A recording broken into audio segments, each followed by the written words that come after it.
14절 보면은 예수님께서 베드로의 집에 가시죠. 근데 거기 가보니까 열병으로 앓아누운 장모가 있습니다. 장모님이 계시려면 일단 부인이 있다는 이야기죠. 그렇습니다. 베드로는 결혼을 한 상태였고 장모님도 같이 계셨습니다. 그러니까 건사해야 할 가정이 있는 거예요. 근데 지금 여기 마태복음 8장이면 아직 초반이거든요. 예수님 만나고 공생이 시작하신 지 얼마 안 됐을 때 시점입니다. 건사해야 할 가정이 있는 베드로가 예수님을 처음 만났을 때 너는 나를 따라오너라 하시니까 배와 아버지를 버려두고 배와 그물을 버려두고 그리고 배에 가득히 담겨져 있는 물고기를 버려두고 예수님을 따라갔습니다. 다 버려두고 예수님을 따라갔어요. 건사해야 하는 가정이 있는데 자기 한 몸만 지금 어려운 길을 걸어가는 게 아니라 가족까지도 잘 못 챙기고 있죠. 예수님 따라가느라고. 그런데 예수님이 그 가족들을 내팽겨쳐 놓지 않으십니다. 그 가족들을 예수님이 챙겨주십니다. 장모님이 병이 들었어요. 베드로가 옆에 있다고 고칠 수 있었을까요? 베드로가 돈이 많아서 뛰어난 의원을 데리고 와서 고칠 수 있었을까요?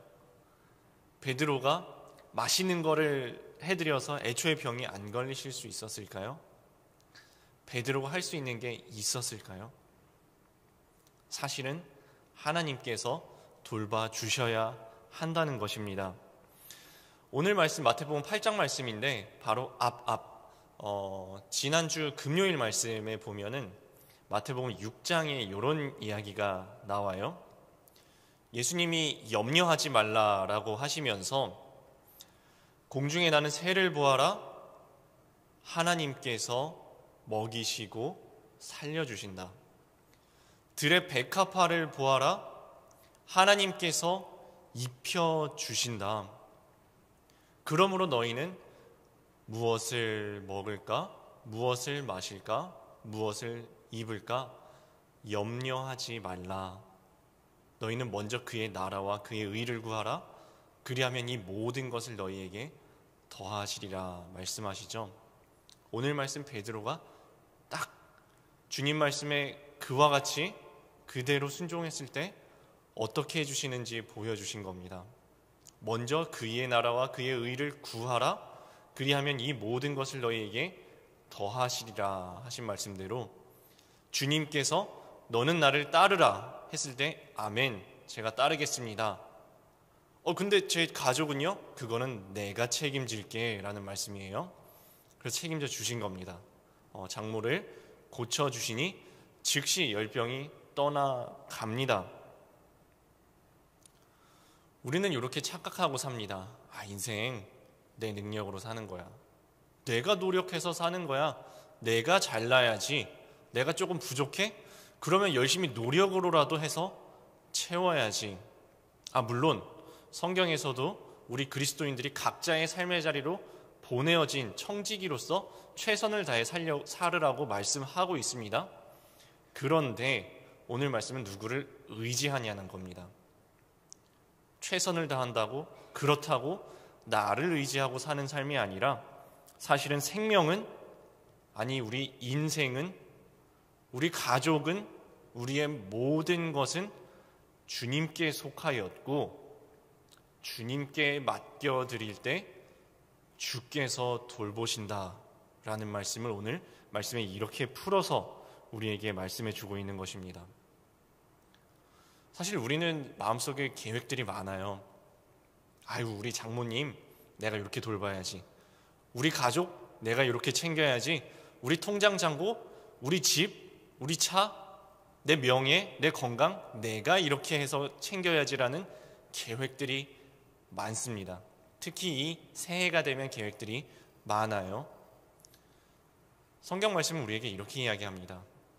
사람이 마음으로 자기의 길을 계획할지라도 그 걸음을 인도하시는 분은 여호와시라고. 주님께 너희 경영하는 것을 맡기라고.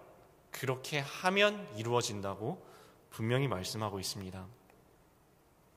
아니 그러면 목사님, 주님 잘 믿으면, 주님께 맡기면 우리에게 고난이 다 피해갑니까? 그렇지는 않아요. 주님 잘 믿어도 고난도 오고, 주님 잘 믿어도 길 가다가 넘어지기도 하고, 주님 잘 믿어도 교통사고도 나고, 주님 잘 믿어도 병도 걸려요. 그럼 무슨 말씀입니까? 찬송가에 보면 이런 찬송가가 있어요. 그 풍랑 2년 하여서 더 빨리 갑니다. 오늘 장모는 병이 걸렸어요. 베드로의 장모는 병이 걸렸습니다. 병이 피해간 게 아니에요. 그런데 그 병 때문에 예수님을 만났습니다. 예수님을 만나고 예수님의 치유하심을 경험하고 예수님을 수종되는 복을 누렸다라고 오늘 말씀 우리에게 기록하고 있는 것입니다. 하나님을 사랑하는 자, 곧 그 뜻대로 부르심을 받은 자들에게는 순간순간에는 내가 이해할 수 없고 이겨낼 수 없을 것 같은 그런 일들이 있을지라도 모든 것이 합력하여서 선을 이루게 하나님께서 만들어 주신다는 것입니다. 적용 질문 드립니다. 내가 주님의 일에 힘쓸 때 주께서 내 가족과 자녀를 책임져 주실 것을 믿습니까? 나와 우리 가족에게서 떠나가야 할 열병 같은 것은 무엇입니까? 네, 저는 또 오늘 이 말씀 앞에서 말씀 앞에 무릎 꿇고 100% 죄인된 저의 모습을 보는 시간을 가져보았습니다. 그래요, 오늘 말씀 하나님께서는 하나님이 책임져 주신다고 하는데, 그래서 염려하지 말라고 하는데, 그래서 주님을 따라가라고 말씀하고 있는데, 주님 저는 염려가 많습니다. 지금 갑자기 많이 생긴 것도 아니고, 주님 돌아보면은 저는 아주 어렸을 때부터 염려가 많았습니다. 천성이 그런 것 같아요. 어떡하죠 주님?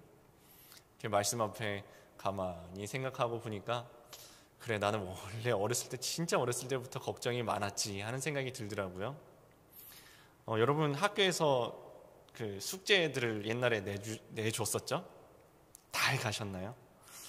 저는 대부분 다 해갔던 것 같아요. 그런데 간혹 놓치는 날이 있어요. 가니까 숙제가 있대요. 나 그거 안 했는데 큰일 났다. 옆을 돌아보니까 저만 안 한 게 아니라 우리 반 애들이 전부 안 했어요. 아무도 안 했어요. 다 놓쳤어요. 근데 그 쉬는 시간, 수업 전 시간, 이제 수업 시간이 들어오면은 선생님이 분명히 검사하고 손바닥 맞을 텐데 저는 쉬지를 못하는 거예요. 쉬는 시간인데. 그리고 저는 혼자 전전긍긍하고 있는데 옆을 둘러보면은 아무도 안 했는데 아무도 걱정을 안 하고 있어요. 저 혼자만 걱정을 하고 있어요. 그래서 저 혼자는 아직 안 맞았는데 혼자 이미 맞은 것처럼 염려하고 있었던 생각이 퍼뜩 떠오르더라고요. 나이가 먹었습니다. 그때 같지는 않죠. 그렇다고 마음속에 염려가 안 생겨날까요?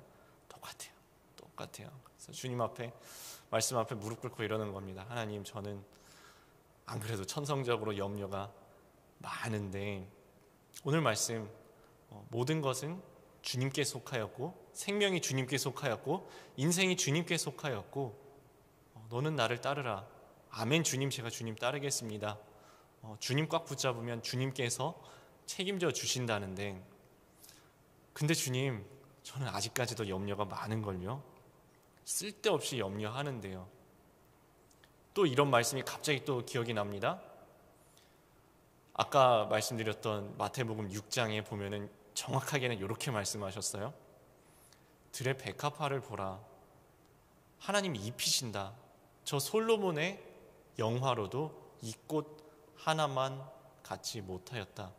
하물며 너희일까 보냐 이 믿음이 작은 자들아. 하물며 너희일까 보냐 이 믿음이 작은 자들아. 말씀 앞에 딱 무릎 꿇게 되더라고요. 그렇습니다. 주님, 제가 염려가 많은 게 믿음이 없어서 그렇습니다. 어찌하여 그렇게 염려하느냐. 하물며 너희일까 보냐. 공중의 새도 들의 백합화도 하나님께서 돌보시는데 하물며 너희일까 보냐. 믿음이 작은 자들아. 주님, 제가 믿음이 없습니다. 믿음 없는 죄인입니다. 주여 나를 불쌍히 여기소서 하는 기도가 저절로 나왔습니다. 여러분은 어떠십니까? 주님 믿음으로 붙잡으시고 주님만 붙잡으시면 주님께서 우리 삶을 책임져 주신다는 것을 믿으면서 나아가고 계십니까? 자, 다음 단락, 두 번째 단락으로 넘어갑니다. 귀신들을 쫓아내시고 16, 17절 말씀입니다. 16절 보면은 날이 저물고라는 시점이 갑자기 기록이 되어 있어요. 날이 저물고 사람들이 귀신 들린 자들을 예수님께 데려왔다라는 얘기가 나오는데요. 왜 날이 저물고 나서야 예수님께 데려왔을까요? 성경 학자들이 연구를 했습니다. 이날 도대체 무슨 날일까? 왜 날이 저물어서 데리고 왔을까? 네, 그 연구에 따르면 요 전날은 안식일이에요. 안식일 저녁도 안식일 아닌가요? 아닙니다. 유대인들은 저녁부터 새로운 날이 시작이 돼요. 그래서 저녁 전까지는 안식일이었어요. 저녁이 되는 시점 이때부터는 안식일이 지나간 겁니다. 그때를 기다린 거예요. 안식일 지나가기까지 아픈데 꾹 참고, 안식일 지나가기 전까지 내 가족들이 지금 막 아파서 죽을 것 같은데 기다리다가 안식일 끝났다 하고서 벌떼같이 우르르 몰려온 겁니다. 그 이야기가 16절에 날이 저물매 사람들이 귀신 들린 자를 많이 데리고 왔다라는 이야기가 그런 맥락이 있는 겁니다. 자, 그러면 이 사람들이 저물매 예수님을 찾아왔다라는 이야기는 예수님에 대해서는 안다는 이야기거든요. 예수님을 아니까 저물매 찾아왔겠죠. 병자들을 데리고 귀신 들린 자들을 데리고 왔겠죠. 그런데 예수님을 만나러 오는 이 와중에도 여전히 안식일 율법에는 매여 있다는 겁니다. 여전히 옛날부터 지켜오던 그 전통에는 여전히 묶여 있다는 겁니다. 지금 이 자리 한번 볼까요? 예수님 앞에 나와 있습니다. 그런데 누구는 병마에 매여 있고 누구는 전통과 율법에 매여 있습니다. 그리고 주님께서는 이 매여 있는 자들을 가만 내버려 두지 아니하시고 자유롭게 풀어주십니다. 그 이유가 17절에 이렇게 나옵니다. 우리의 연약한 것을 친히 담당하시고 병을 짊어지셨도다. 이는 선지자 이사야를 통하여 하신 말씀에 우리의 연약한 것을 친히 담당하시고 병을 짊어지셨도다 함을 이루려 하심이더라. 주님께서는 우리의 질병을, 묶인 것을, 매인 것을 친히 짊어지고 가시는 분입니다. 그래서 누가복음 4장에 보면은 예수님께서 공생애를 시작하실 때 회당에 들어가셔서 두루마리로 적혀있는 말씀을 펴서 읽으시는데 그것도 이사야 말씀이었어요. 이렇게 기록되어 있죠.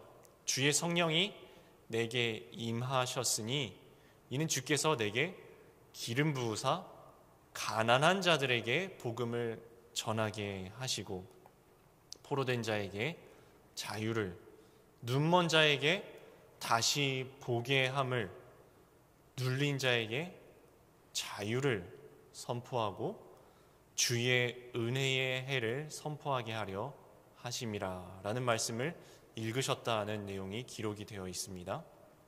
주님께서는 눌린 자를 자유롭게, 포로된 자를 자유케, 눈이 멀어서 앞을 보지 못하는 질병을 치유해 주시고 다시 보게 함을 선포하셨다고. 그래서 여기 오늘 말씀에서도 병마에 매여 있고 귀신에 매여 있고 이전부터 올가매어 오던 전통과 구습, 율법에 매여 있는 자들을 주님께서 자유케 하시는 말씀입니다. 그래서 가장 큰 이웃사랑은 주님께로 데려오는 겁니다. 주님께로, 자유케 하시는 주님께로, 치유하시는 주님께로, 친히 우리의 질고를 짊어지시는 주님께로 데려오는 것이 가장 큰 이웃사랑이다라는 것을 오늘 말씀에서 우리는 깨달을 수 있습니다. 적용 질문 드립니다. 내가 여전히 매여 있는 율법이나 전통은 무엇입니까? 그 어떤 어려움도 주님이 담당하시고 짊어지실 줄 믿으며 주께 데려가야 할 나의 이웃은 누구입니까? 자, 이제 마지막 세 번째 단락, 예수께서 이르시되 18에서 22절까지 말씀인데요. 19절에 보면은 한 서기관이 주님께 나옵니다. 그래서 여쭤봐요. 선생님, 어디로 가시든지 저는 주님을 따르겠습니다 라고 하니까 예수님이 그 서기관을 딱 보시더니 이렇게 말씀하셔요. 여우도 집이 있고 새도 거처가 있는데 인자는 머리둘 곳조차 없다. 그런데도 나 따라올래? 라는 말씀이시죠. 나는 거처도 없는데, 야, 저 여우도 굴이 있고 새도 둥지가 있는데 나는 거처도 없는데 그래도 너 따라올래? 이게 지금 요 시점이 어떤 시점이냐 하면은 온갖 귀신 들리고 병마에 지쳐있는 사람들이 와가지고 전부 고침을 받은 시점이에요. 그러니까 이 분위기가 어떻겠습니까? 은혜와 감동의 도가니였겠죠. 다들 마음에 뜨거운 게 차올랐을 겁니다. 그 뜨거움을 가지고 일시적으로 이렇게 이야기하는 거예요. 제가 주님 따르겠습니다. 그런데 주님께서는 입술의 그 말뿐만이 아니라 중심을 꿰뚫어 보시죠. 주님 따르는 게 잠깐 받은 뜨거운 은혜 가지고 되는 일이 아니라는 겁니다. 부흥에 가서 잠깐 마음이 뜨거워져서 그게 다가 아니라는 겁니다. 주님을 따라가는 것은 날마다 자기를 부인하고 자기 십자가를 지고 주님을 따라가는 매일매일의 성화의 과정, 매일매일 주님을 바라보고 매일매일 놓아야 할 것을 내려놓고 주님을 붙잡고 자기를 부인하고 오늘도 주님을 향하여서 한 걸음 걸어 나가는 성화의 삶의 과정이 필요하다는 말씀입니다. 자, 또 다른 사람이 예수님께 이렇게 이야기합니다. 21절에 내가 먼저 가서 아버지를 장사하게 허락하소서. 자, 지금 아버지가 돌아가신 거예요. 부친이 돌아가신 와중에도 지금 주님을 만나러 온 겁니다. 근데 예수님께서 우리 생각 같으면 가서 장사 잘 지내드리고 와. 아유, 너 얼마나 힘들겠니? 장례 잘 드리고 와. 이럴 것 같은데 예수님께서 좀 특이하고 어쩌면 좀 뜬금없는 말씀을 하십니다. 죽은 자는 죽은 자들이 장사하게 하고 너는 나를 따르라. 이렇게 말씀을 하셔요. 아니 이거 예수님 좀 특이한 말씀을 하시네. 예수님, 아니 아버지가 돌아가셨는데 가족 장례식도 치르지 말라는 말씀입니까? 네, 그렇게 이해를 하시면 안 됩니다. 이게 무슨 가족의 의무를 저버리라는 말씀이 아닙니다.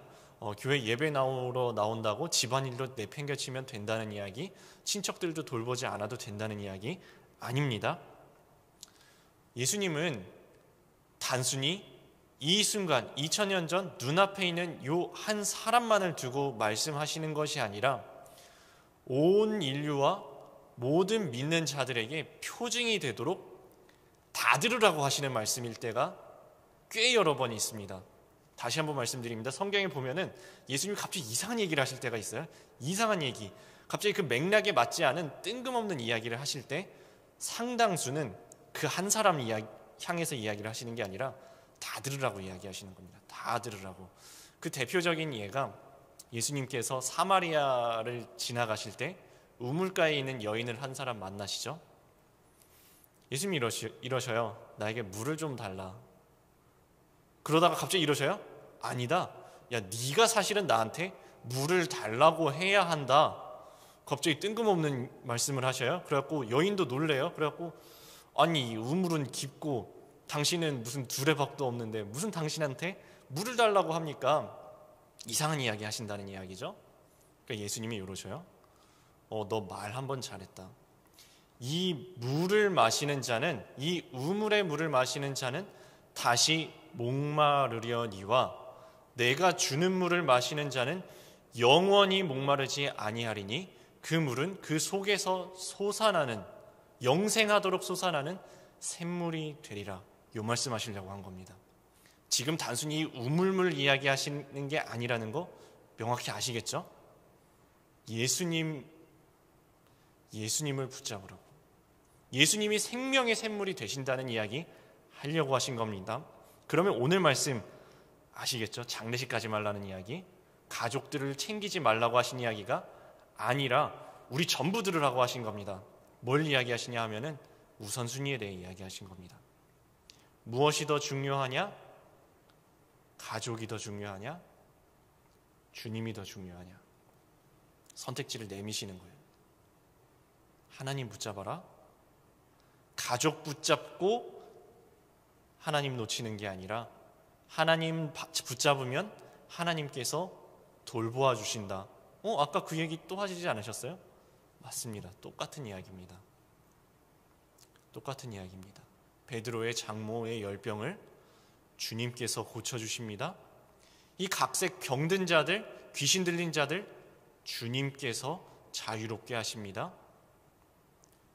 가족의 슬픔에 있는 장례의 자리에서 슬픔은 위로하시는 분은 하나님이시라고. 하나님 붙잡으면, 하나님 의지하면 하나님께서 돌보아 주신다고. 하물며 너희일까 보냐, 믿음이 작은 자들아. 하나님께서 돌보아 주신다고.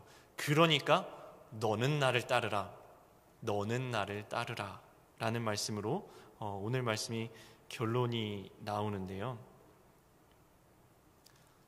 구원의 일이, 복음이, 우리 주 예수 그리스도가 무엇보다도 우선시 된다는 말씀, 오늘 말씀 이렇게 우리에게 전달하고 있습니다.